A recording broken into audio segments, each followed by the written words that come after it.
Amir Rahmani built his life on control, while Salma Rahmani survived in silence. And their daughters, Layla, Maryam, and Noor, carried dreams that were never meant to threaten anyone.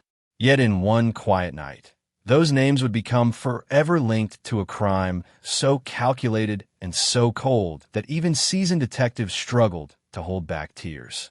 What appeared to be a respectable family bound by tradition would slowly unravel into a chilling story of power, fear, and lives erased under the cover of darkness. The Rahmani family appeared to represent everything people admired about success and stability. They lived in a large, well-kept house in a peaceful neighborhood where families greeted each other politely but never asked many questions. The father was seen as a hardworking man who had built his life from nothing, earning wealth through business and property. To outsiders, he seemed disciplined, quiet, and deeply devoted to his beliefs. The mother was rarely noticed, often staying in the background, moving through the community without drawing attention.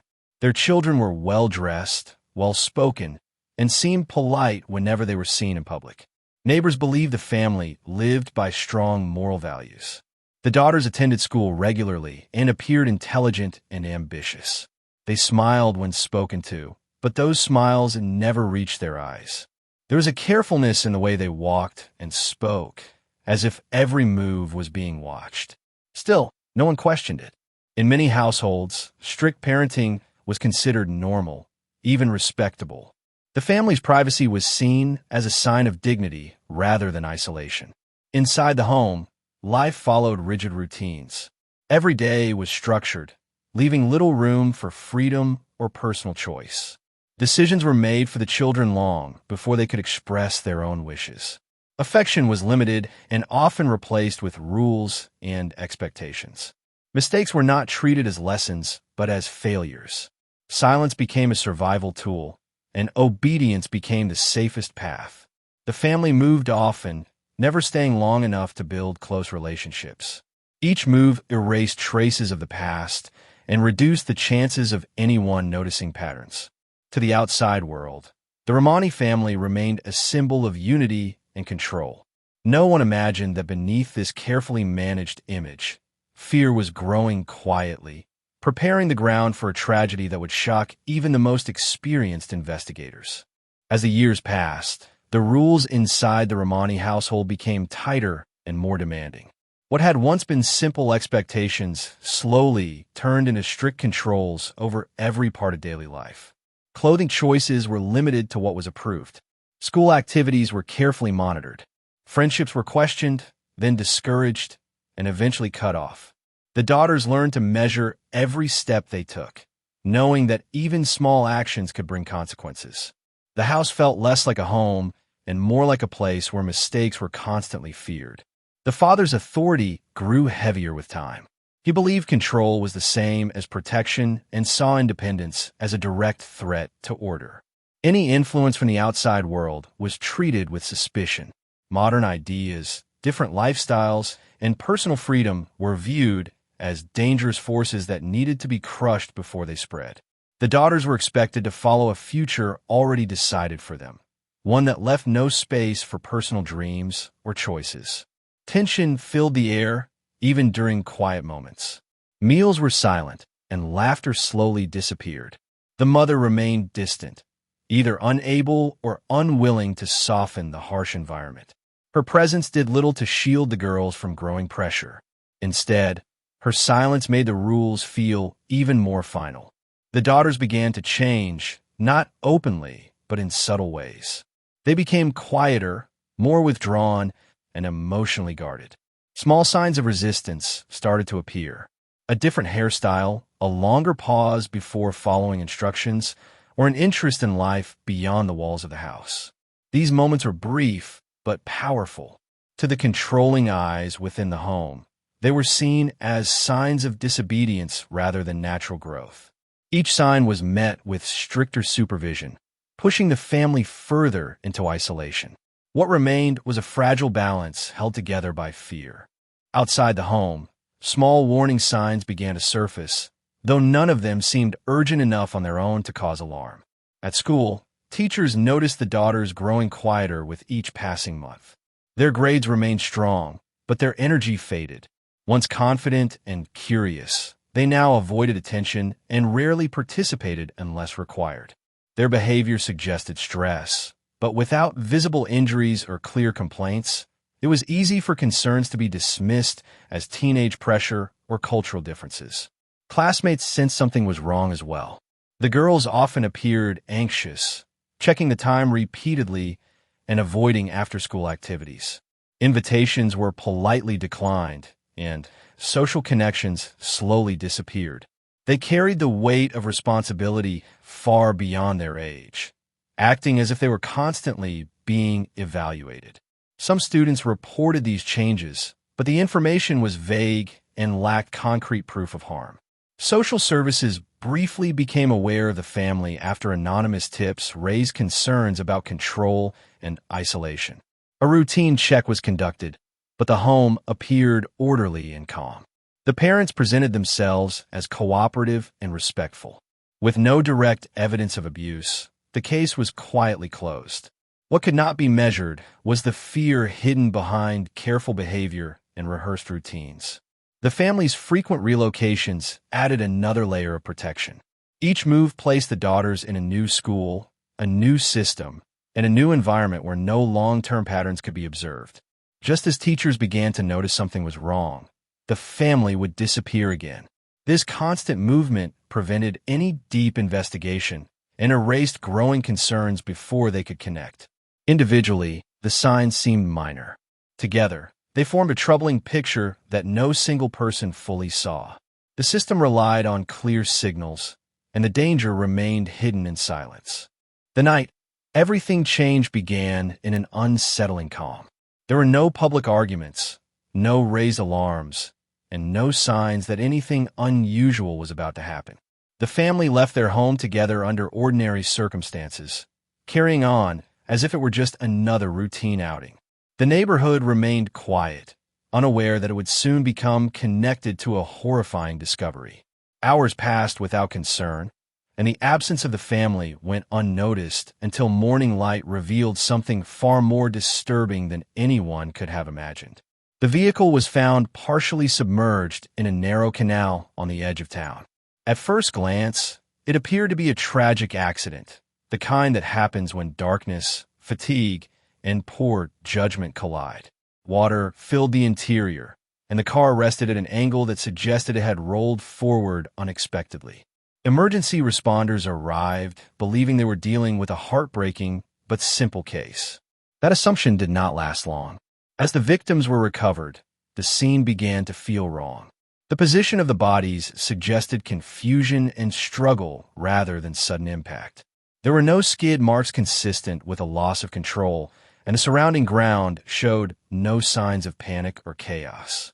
The stillness of the water contrasted sharply with the violence that had taken place beneath its surface. What should have been random felt deliberate. Investigators noted that some doors had been locked, trapping those inside. Personal belongings were arranged neatly, untouched by the water, as if placed with care. Time of death estimates raised more questions than answers, suggesting the victims had not entered the canal immediately after leaving home. Each detail chipped away at the idea of an accident. By sunrise, the case had shifted from tragedy to suspicion. The quiet canal had become a crime scene, and the calm of the night was replaced with the heavy realization that something deeply planned had unfolded. From a moment investigators began examining the scene, an uneasy feeling settled over the case. What should have followed a clear path refused to make sense. The vehicle's position in the canal did not match the slope of the road, and the lack of damage suggested it had not entered the water at high speed. The angle felt controlled rather than accidental. Experienced officers quietly agreed that something about the scene felt staged. As evidence was collected, more inconsistencies appeared. Tire marks stopped abruptly, as if the car had been guided rather than lost control. The water depth was shallow, yet escape would have been difficult once the doors were secured. Forensic teams noted injuries that did not match a sudden crash. Instead, they suggested restraint and fear before death. These details changed the direction of the investigation entirely. Timelines became the next focus. Phone records showed gaps that could not be explained.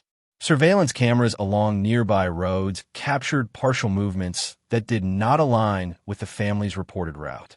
The vehicle appeared in places it should not have been, at times that raised serious questions. Each discovery pushed the case further away from accident and closer to intent. Investigators also reviewed the family's background in detail. Financial records showed unusual activity shortly before the incident, including property transfers and large cash withdrawals. These actions suggested planning rather than panic. The more the detectives uncovered, the clearer it became that the truth was being hidden behind a carefully built story.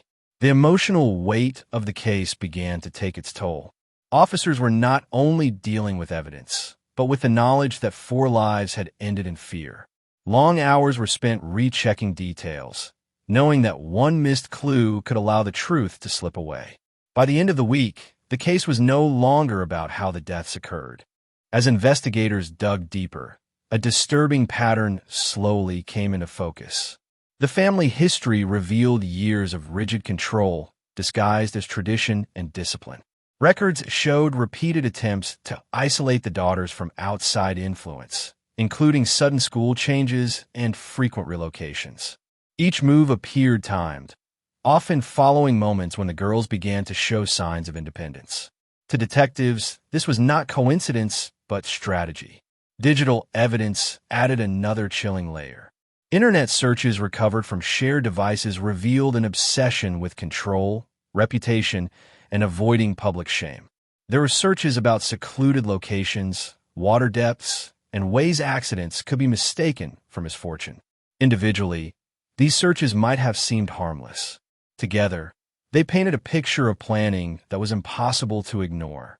Investigators began to understand that the crime was not impulsive, but carefully considered. Attention also turned to the behavior of the surviving adults after the incident.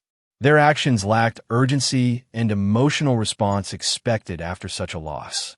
Movements were calculated, and statements changed subtly over time. Small contradictions appeared, especially when timelines were compared against digital and physical evidence. These inconsistencies became cracks in the story that detectives pressed harder each day. Forensic results confirmed what many had feared. Evidence showed the victims were alive when placed in the vehicle and remained conscious as events unfolded. The realization shook even the most seasoned investigators. This was not a tragic accident gone wrong, but an act carried out with full awareness of the suffering involved. As the case files grew thicker, the emotional atmosphere inside the investigation unit changed. Officers struggled to separate their professional duty from personal reaction. The idea that authority and fear could be used to justify. The final phase of the investigation brought together months of quiet work and painful discoveries. Data analysts, forensic experts, and senior detectives gathered all remaining evidence to reconstruct the final hours with precision. GPS records showed the vehicle had stopped multiple times before reaching the canal, each stop carefully timed. These pauses destroyed any remaining belief that the event was sudden or unplanned. The route taken was indirect, avoiding busy roads and cameras, suggesting deliberate effort to stay unseen. Forensic testing delivered the most devastating confirmation. Water found in the victims' lungs proved they were alive when submerged. Marks on their bodies indicated restraint and struggle, showing fear and awareness in their final moments. The knowledge that the victims had understood what was happening created a heavy silence in the investigation room.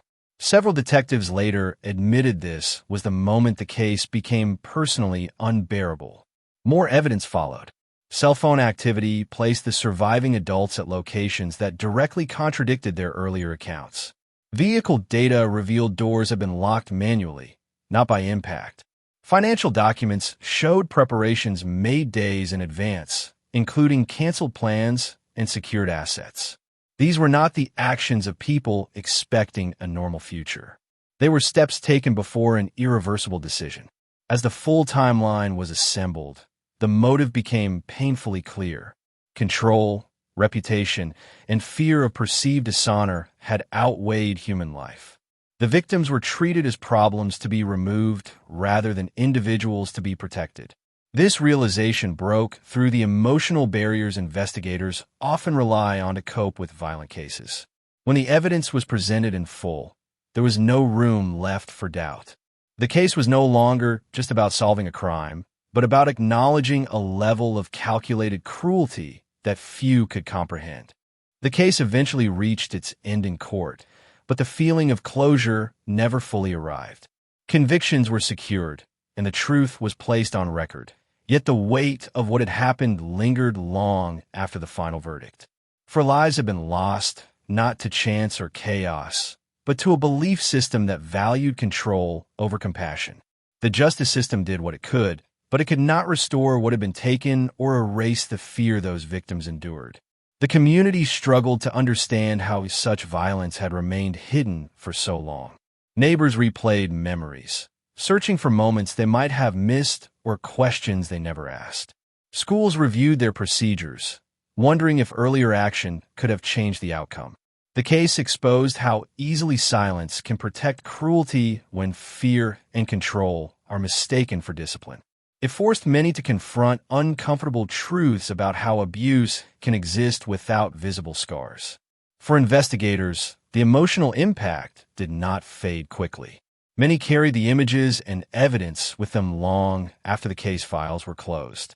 Some sought counseling, others leaned on family, and a few quietly admitted this case had changed how they viewed their work. It reminded them that evil does not always appear violent or chaotic.